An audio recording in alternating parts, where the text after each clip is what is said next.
চীনের রাজধানী বেইজিং এর হৃদয়ে দাঁড়িয়ে আছে রহস্যময় এক নিষিদ্ধ শহর বা ফরবিডেন সিটি।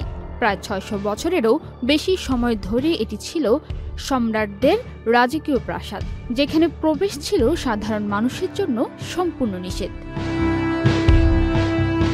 ১৪০৬ সালে মিং রাজবংশের সম্রাট ইংলের নির্দেশে এই মহাপ্রদেশের নির্মাণ শুরু হয়।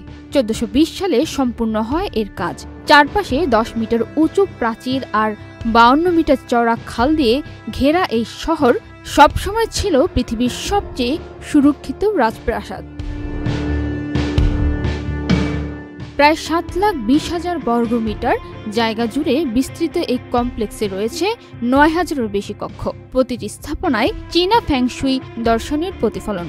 লাল রং শক্তির প্রতীক আর সোনালী রং রাজকীয় ক্ষমতার প্রতীক। এখানে বসেই চীনের ১৪ জন সম্রাট শাসন করেছেন মিং ও সিং রাজবংশের সময়। এই শহরটিকে নিষিদ্ধ শহর বলার কারণ হলো মূলত এখানে সেই সময়ের সম্রাট স্বয়ং বসবাস করতেন, ফলে অন্যান্য জায়গার চেয়ে এখানে তার নিয়ন্ত্রণ ছিল সরাসরি। এখানে তার কথাই ছিল আইন। সাধারণ প্রজা বা রাজপরিবারের অন্যান্য সদস্যের জন্য শহরটিতে প্রবেশের অধিকার ও চলাচল ছিল সীমিত।